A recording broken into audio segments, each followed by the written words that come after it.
Mateo capítulo 18 del 21 al 35. Ese texto se le llama los dos deudores.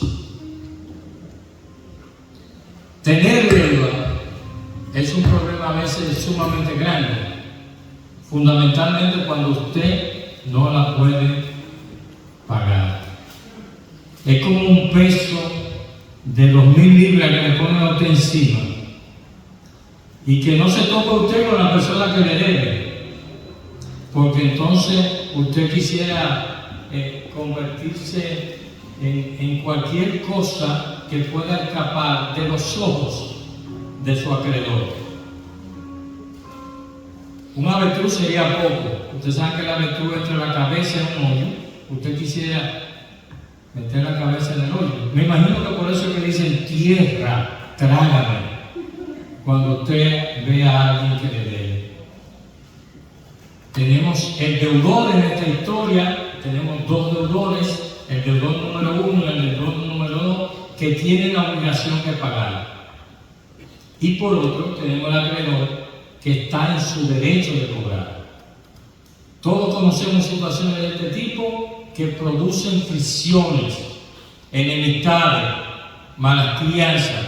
A veces hemos estado de un lado y a veces del otro. Es decir, en ocasiones jugamos el papel de malapagas y en el otro de acreedor.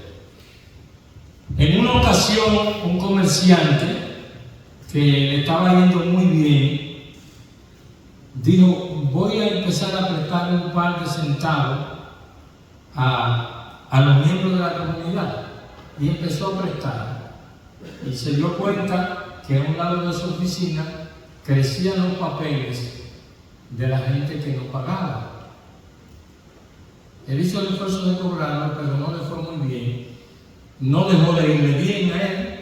Y entonces, como forma de agradecer al Señor por todo lo que le había dado, tomó toda la deuda y le puso un sello: pagado. Y escribió: no tiene deuda. El Señor ese paquete de papeles lo puso del otro lado, pero como cosa de la vida, un día colgó los tenis. Yo no sé si ustedes conocen esa frase, ¿verdad? Cuando alguien pasa del otro lado, cuando alguien se muere, el hombre se muere y a las 2 o 3 semanas, la viuda, una traducción, yo sé que todos la conocen, pero es importante, la viuda no es más que la señora que se quedó sin el esposo, sin el marido, ¿verdad? Pero no dejan de ser mujeres.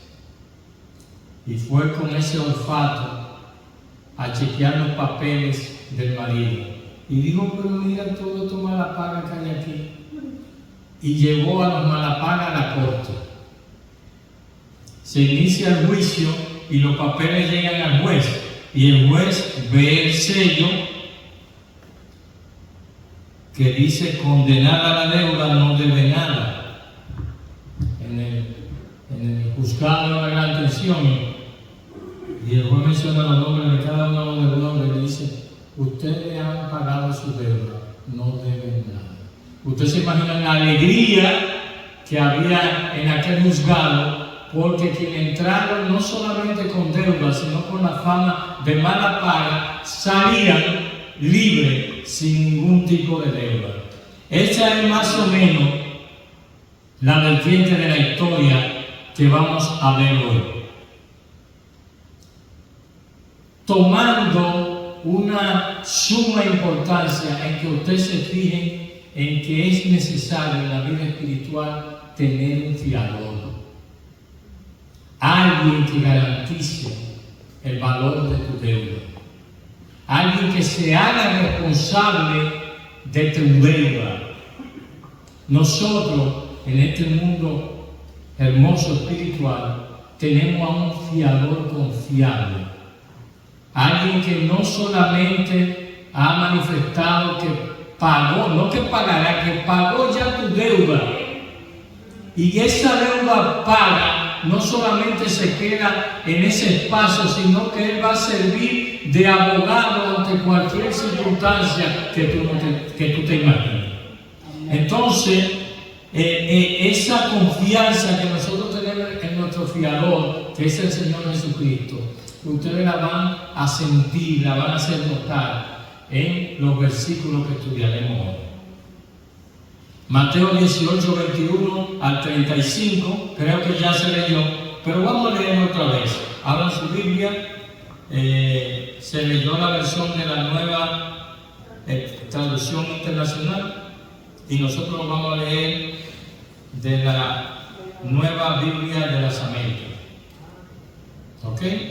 La nueva Biblia de las Américas se parece mucho a la Reina Valera del 60, es casi igual.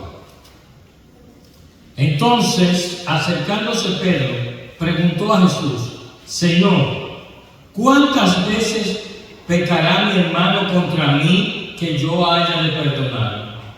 ¿Hasta 7 veces?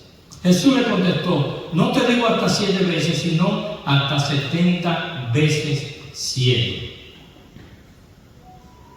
Por eso, el reino de los cielos puede compararse a cierto rey que quiso ajustar cuenta con sus siervos. Al comenzar a ajustarla, le fue presentado uno que le debía 10,000 talentos, 216 toneladas de plata. Pero no teniendo él con qué pagar, su señor ordenó que lo vendiera junto con su mujer e hijo y todo cuanto poseía, y así pagará la deuda. Entonces el siervo cayó postrado ante él, diciendo: tenga paciencia conmigo y todo se lo pagaré. Y el señor de aquel siervo tuvo compasión, lo soltó y le perdonó la deuda. Pero al salir aquel siervo, encontró uno de sus consiervos que le debía 100,000 denarios, y echándole mano, lo ahogaba diciendo: paga lo que debes. Y entonces su consiervo, cayendo a sus pies, le suplicaba: ten paciencia conmigo y te pagaré. Sin embargo, él no quiso, sino que fue y lo echó en la cárcel hasta que pagara lo que debía. Así que cuando sus consiervos vieron lo que había pasado, se entristecieron mucho y fueron y contaron a su señor todo lo que había sucedido.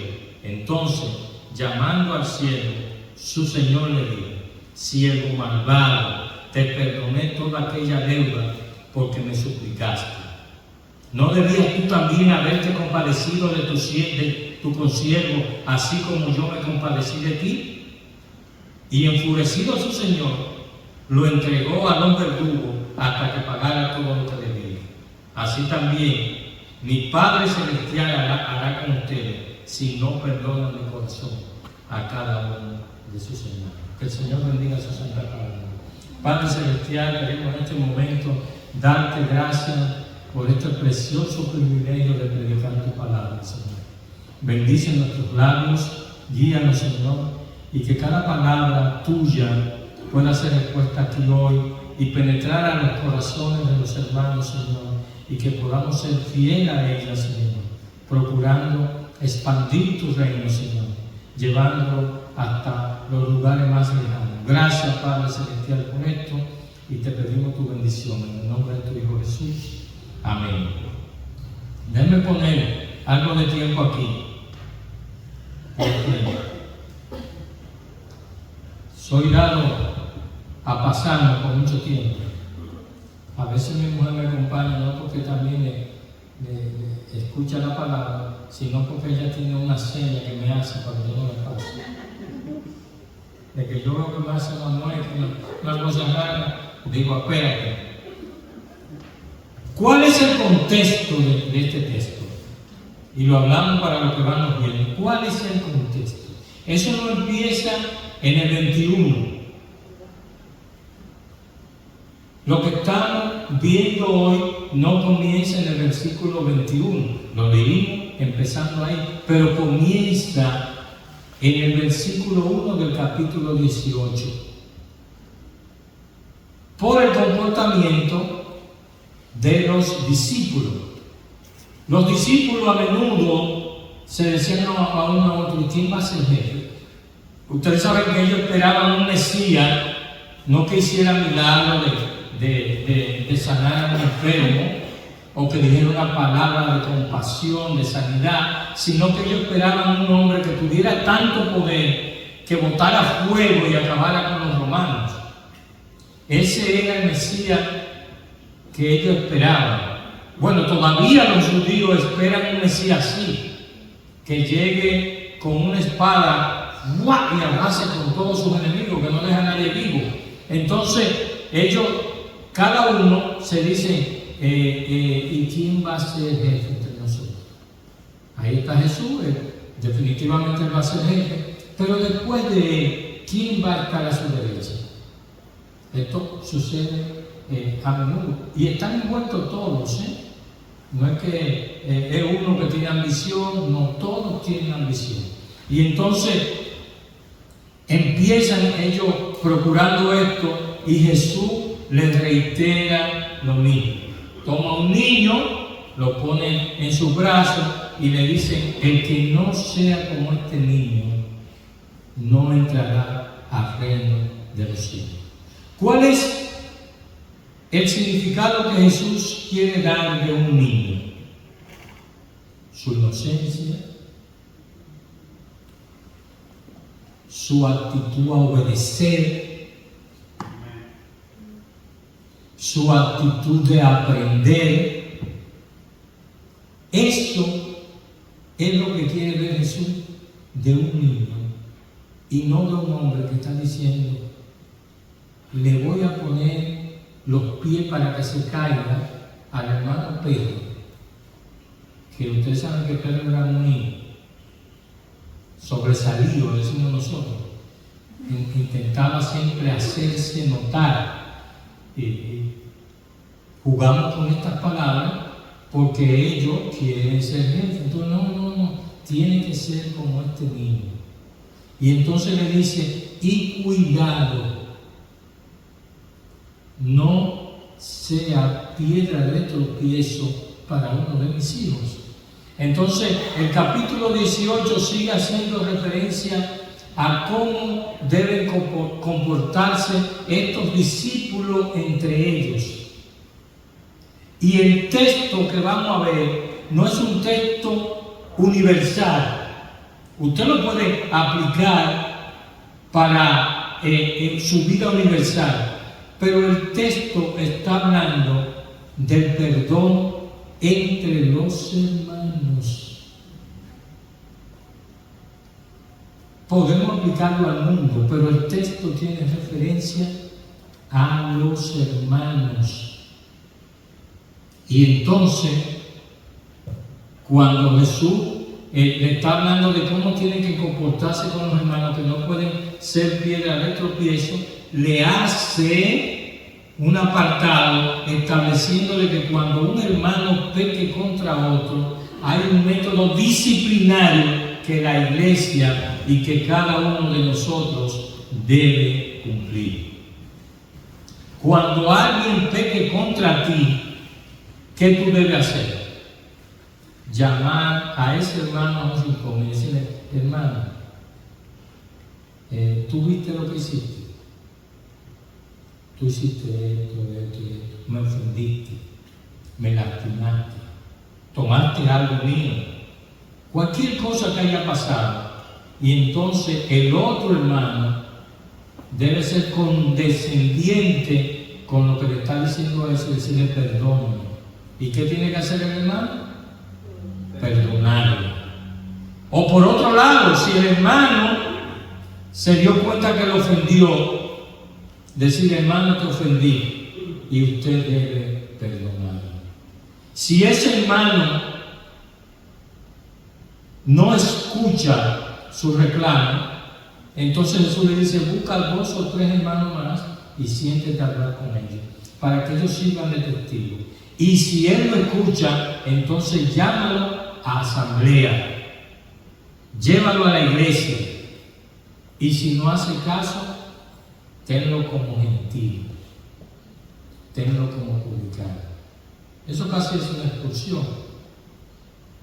En la iglesia casi no se hace eso hoy porque, perdón, tenemos mucha minería. Pero nosotros debemos defendernos unos al otro, cuidarnos. Y ese cuidado no solamente procurar que tu pelo no esté alborotado, porque si fuera así yo nunca tuviera ningún problema. Yo no tengo que peinarme, pasarme la mano es suficiente, sino cuidarnos de nuestras actitudes, cuidarnos de nuestra boca, de nuestro pronunciamiento y de nuestro comportamiento. Ese es el cuidado que cada hermano debe dar al otro. Entonces, dicho esto, ese es el contexto. Pedro dice, Jesús, ¿y cuántas veces tengo que perdonar a mi hermano? 7 veces. Aquí Pedro no está haciendo más que utilizando un recurso para hacerse notar. En las tradiciones judías, lo normal era perdonar 3 veces. Tú hacías algo, te perdono una vez. Vuelve a hacer, te perdono 2 veces. Si se hace el 3, la última. ¿Cómo es lo que dice uno? La última es la vencida.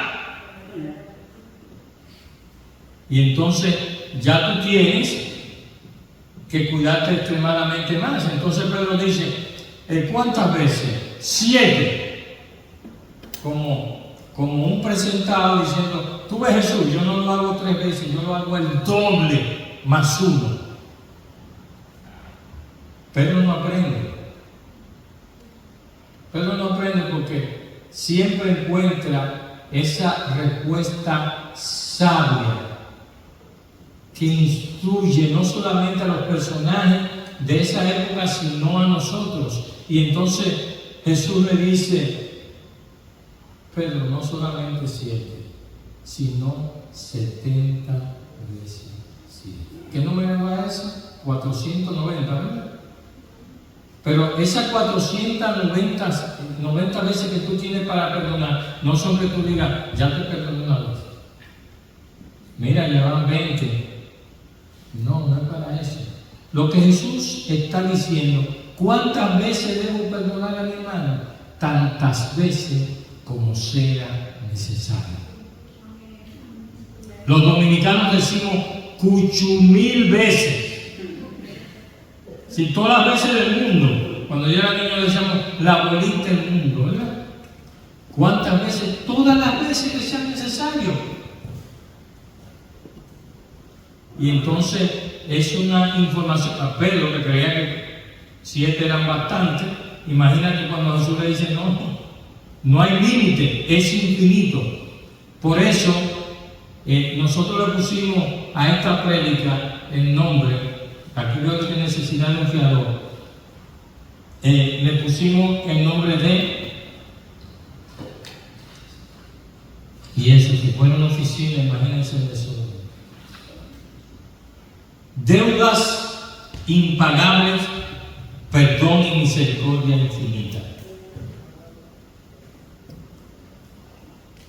Jesús entonces pasa a contarle la parábola. Yo no sé si ustedes saben lo que es una parábola, pero ya hemos dicho un par de parábolas aquí que tienen que hacer referencia a cosas que se comparan y que son totalmente diferentes, pero significan lo mismo. Parece un juego de palabras, ¿verdad?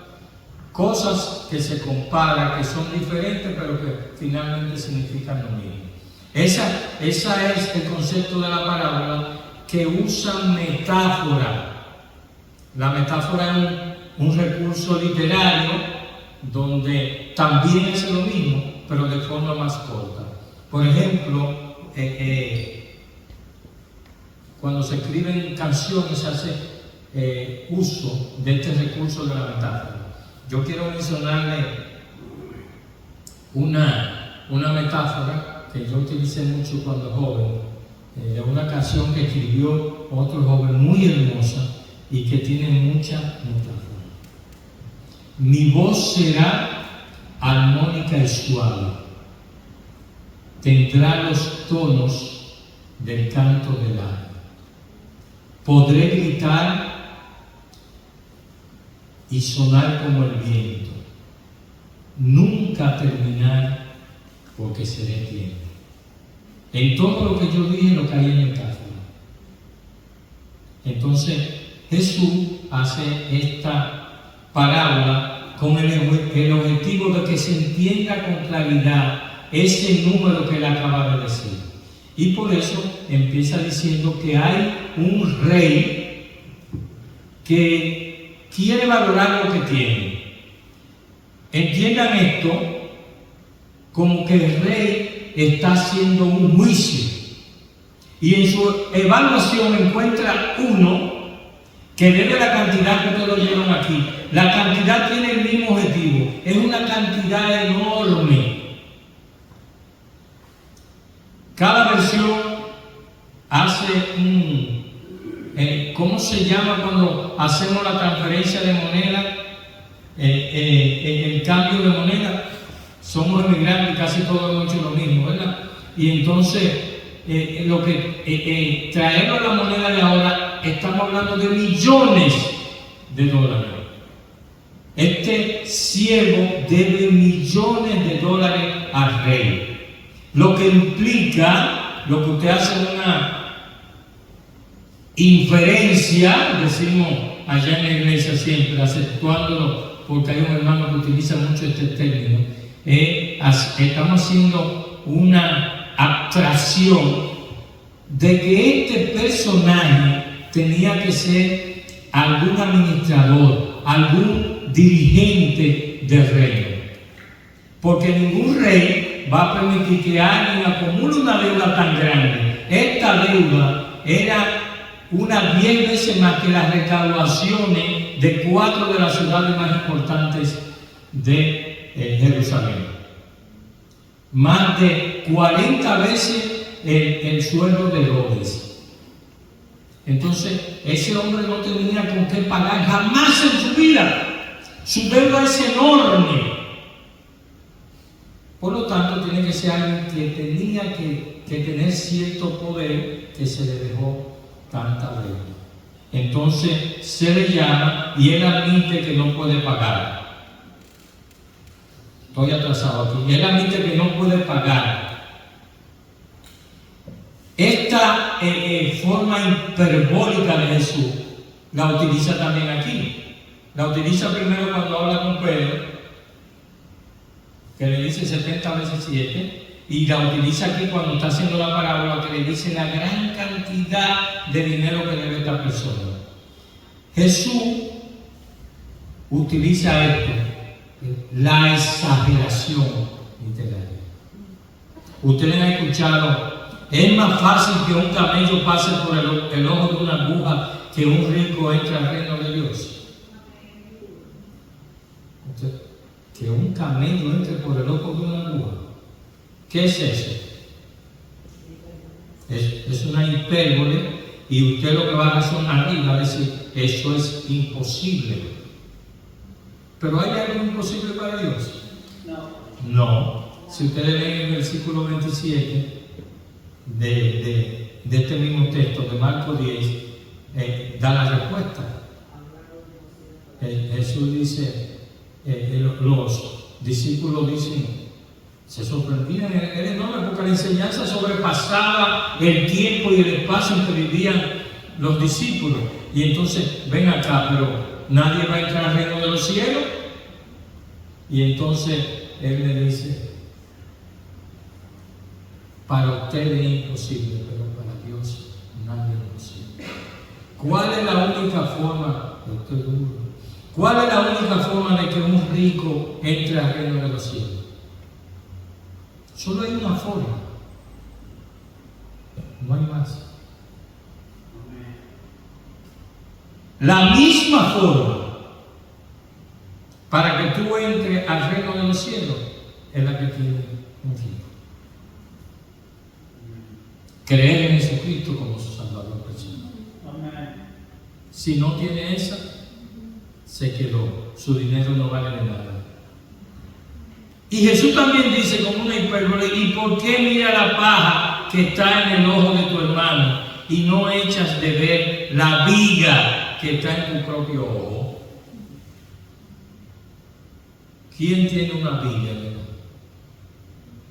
Pero Jesús exagera para que usted pueda entender el mensaje, que lo de él no es un asunto de que tú tienes un problema en la vesícula, te operan, saliste bien, y que eso es asunto de un milagro. Los milagros de Jesús están dados a que si no había médico y tú tenías un ataque de vesícula, él te ponía la mano y estaba sano. Lo de él es una exageración. Él mismo es una exageración simplemente porque él es Dios, hombre. Y si tu mano derecha te ocasiona de caer, córtala y échala de ti. Pues mejor te es que se pierda uno de tus miembros y no que todo el cuerpo sea echado de ti. Esta forma de explicar, de tener un número específico de veces en la que yo te pueda perdonar, es mi disposición de perdonar cuantas veces sea necesario, cuantas veces tenemos que perdonar, como dijimos ahorita, 8,000 veces. Esta parábola se divide en 3 actos y una conclusión. El primer acto, el que empezamos a decir, el siervo número 1, versículo 24 hasta el 26. Cuando este rey llama a ajustar con su siervo, es el dulo. Siervo en griego es el dulo. ¿Y por qué tenemos que hacer una especificación de la palabra? Porque muchas de las traducciones bíblicas utilizan la palabra siervo, pero en muchas ocasiones esta palabra duro significa esclavo. Entonces suena como duro. Yo soy esclavo de Cristo. En una sociedad como esta dicen, pero ven acá, ¿de qué está hablando esto? Y entonces utilizamos la palabra siervo. Claro, había cierta característica de la esclavitud en los pueblos orientales que no son las que se daban en Norteamérica ni en el mundo occidental. El siervo o esclavo siempre tenía una atadura con el amo que era fuerte, estaba para servir. Sin embargo, había siervos que tenían una condición especial. Habían siervos que trabajaban en casa y que podían ser incluso maestros, porque eran gente que habían acumulado deuda, no la podían pagar, y entonces el amo lo hacía su esclavo, y eran médicos, matemáticos, y entonces lo utilizaban para enseñar a sus hijos o para ayudar a sus hijos a la escuela. Pero habían esclavos que trabajaban en la tierra.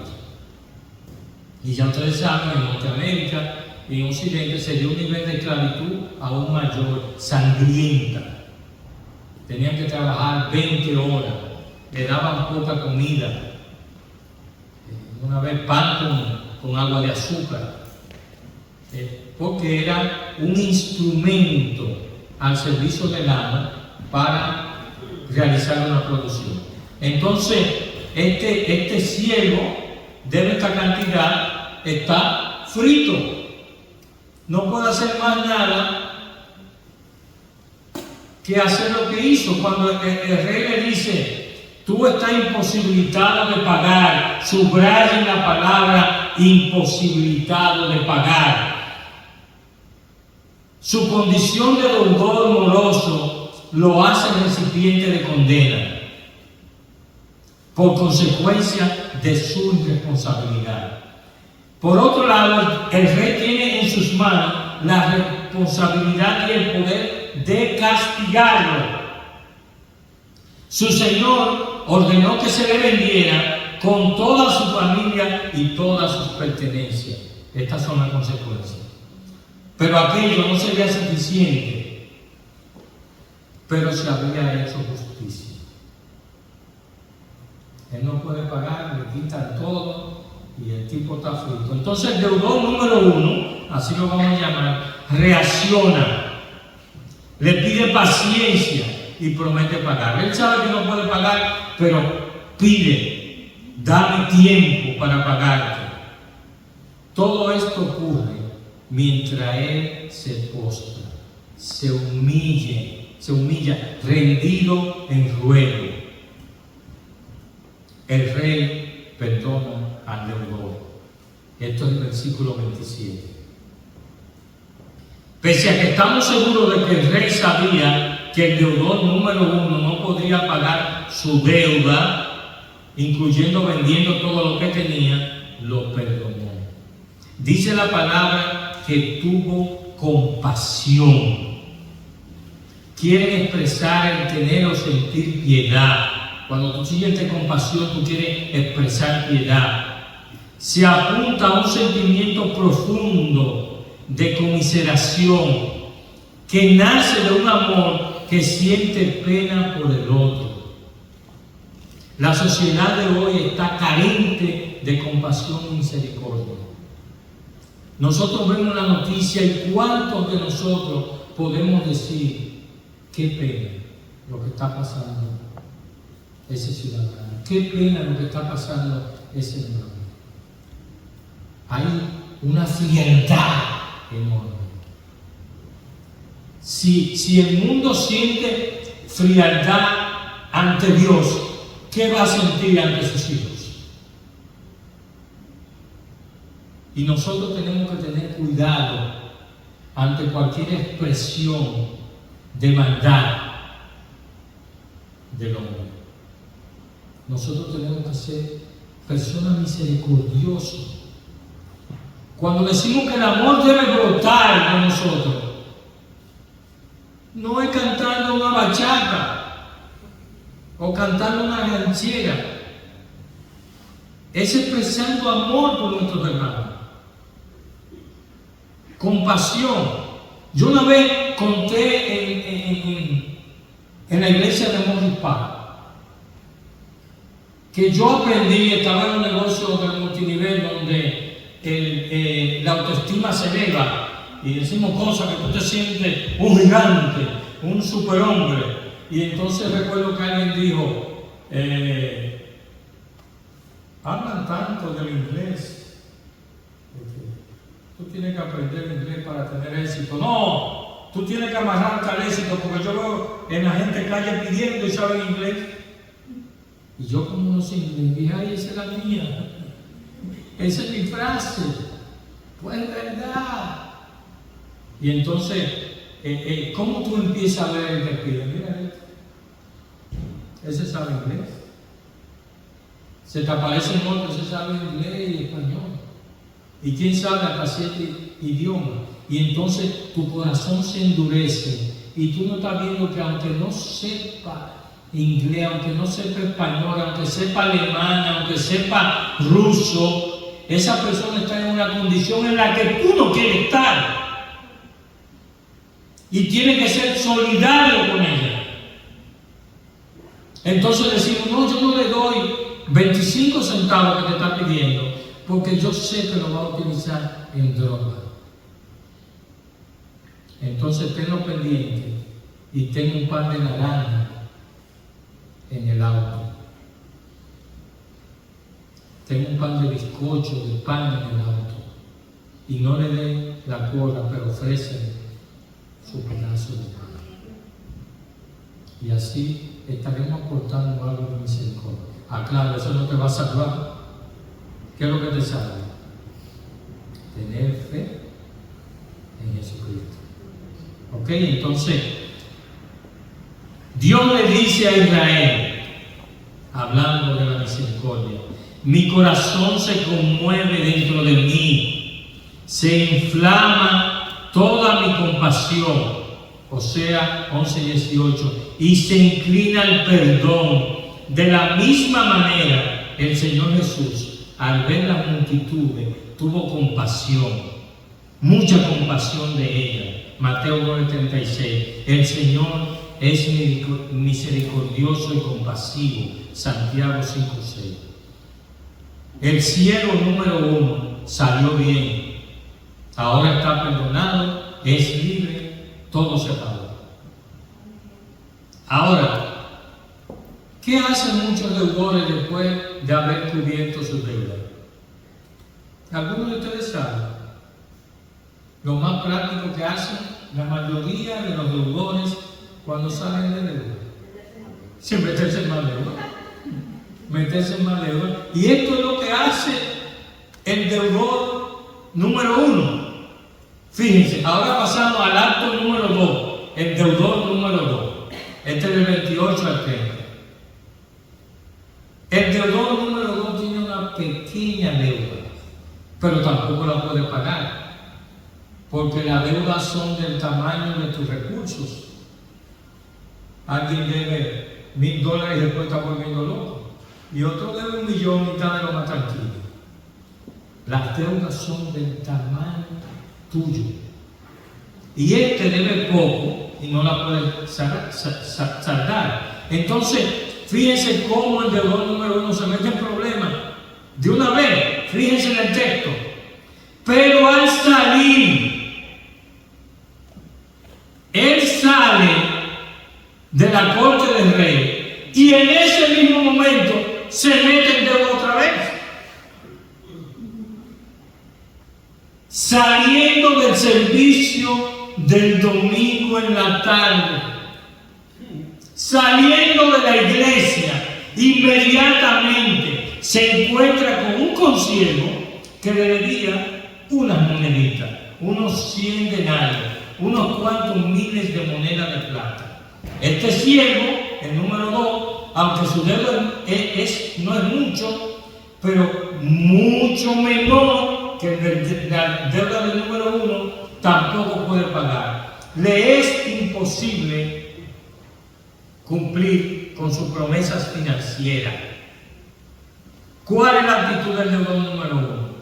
Lo agarra por el cuello y le dice: págame lo que me debe. Parece que su posición social era mucho más elevada que la del deudor número 2, porque agarrarlo por el cuello, pegarlo de la pared, ofenderlo, solamente lo podían hacer quienes socialmente estaban en mejor posición. El ciego número 1 es insensible, porque el ciego número 2 le pide perdón, le pide paciencia, le suplica y se humilla tal como hizo él.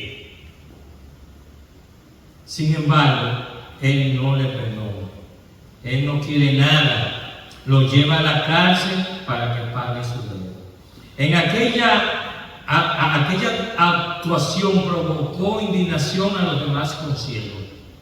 Por esto, no podía hacer más que comunicarle al rey lo que había pasado. Es decir, como él lo hizo en público, algunas interrogaron. Yo también me gusta utilizar esto. No importa lo que tú hagas, no importa dónde tú lo hagas, alguien te está mirando. Ponte, agarra una suela, ¿cómo se llama lo que tapa los camiones? Una lona, tírate la lona y haz lo que tú quieras. Alguien te está mirando. Y si no te está mirando el vecino, si no te está mirando tus hijos, si no te está mirando un amigo, adivina quién te está mirando. Tu Señor, tu Dios te está mirando. Y este hombre que hace la barbaridad, la hace pública, lo ven otro consiervo y se lo dicen al rey. El acto número 3, un nuevo juicio al siervo número 1. El rey llama al siervo y le llama por su nuevo nombre. El rey le pone un nuevo nombre al siervo número 1. Le llama siervo malvado. Te perdoné porque me suplicaste, me rogaste. No debiste tomar en cuenta los ruegos y súplicas de tu consiervo, así como yo hice contigo. Qué bueno, que a ti te den bizcochito y tú no le das a nadie. Hambrientos en el amor. La parte número 4, la conclusión. El siervo malvado fue entregado a los verdugos hasta que pagara la deuda que no podía pagar. Sí, por toda la eternidad preso. Y Jesús concluye con el versículo 35. Así también mi Padre Celestial hará con ustedes. Subraya.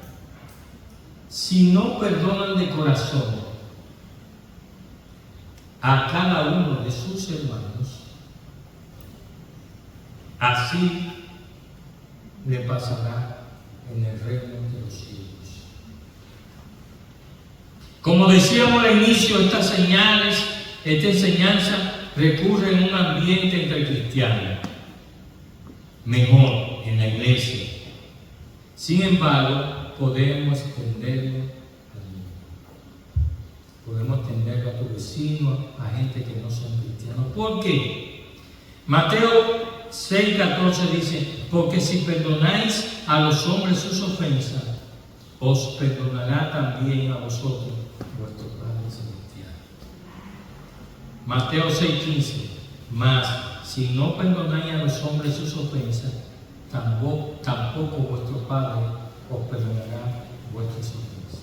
Lucas 11:4 dice: y perdonamos nuestro pecado, porque también nosotros perdonamos a todos los que nos deben, y no nos meten en tentación, mas líbranos del mal.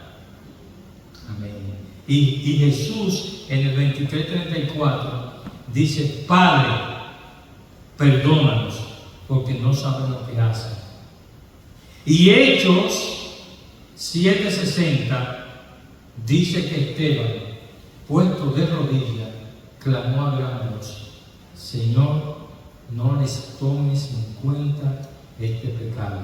Y habiendo dicho esto, duro. ¿De qué estamos hablando, amor? Usted,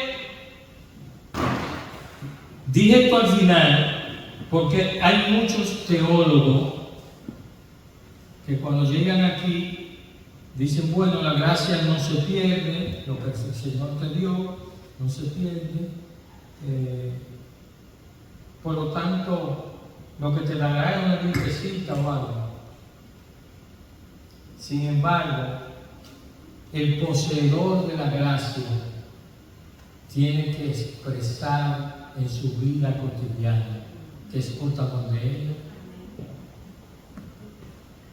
Tú puedes haber dicho que sí, que tú aceptas al Señor, venir mucho a la iglesia, pero si en tu vida íntima tú no expresas ese amor y esa compasión que Jesús le da a su pueblo, frito, tú no eres parte de su familia.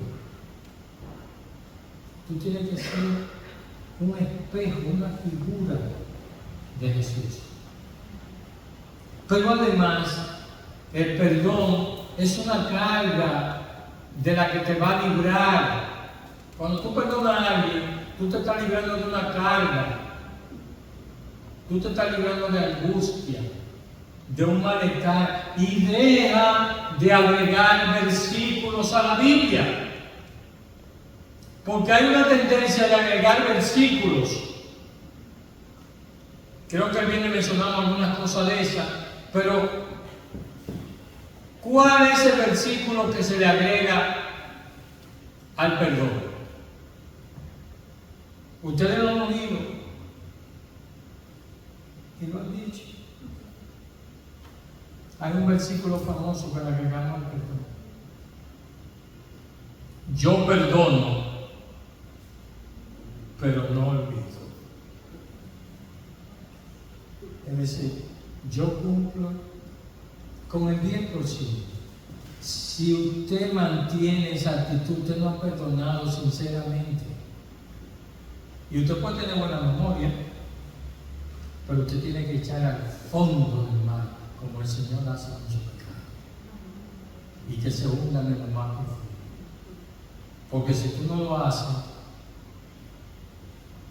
la palabra dice que se te colocará una piedra y te ondearán, decimos nosotros, y te tirarán al fondo del mar cuando tú te conviertes en un obstáculo a uno de tus hijos, a uno de los hijos del Señor. Por lo tanto, despréndanse de carga. Hagan el ejercicio de aprender a amar. Y cuando alguien ofenda, usted vaya y le dice: me ofendiste,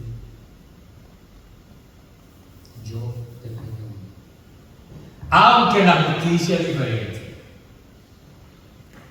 Si alguien toma una cartera aquí y usted se dio cuenta y le ve luego la cartera, usted puede decir: hermano, ¿qué pasó? Devuélveme mi cartera, perdóname. Digo, te perdono, pero dame mi cartera. Y si él dice que no, que te la va a dar, entonces hay que hacer el juicio, pero tú tienes que perdonar. Y orar por él, porque lo que le espera no va a ser. Así, hermano, que ámense. La recompensa es mayor. Posiblemente es más pesado, es un ejercicio duro, pero ámense. Y hagan ese ejercicio. Si alguien llega a ofenderte, a lastimarte, a herirte, llámenlo y díganle: hermano, me ofendiste. Y si fuiste tú que lo ofendiste, también empieza a hacer el ejercicio. Vete donde el hermano y pídele perdón. Hermano, Dios le bendiga. Padre Celestial, gracias por nueva vez por este privilegio, Señor. Bendice a los hermanos que están aquí.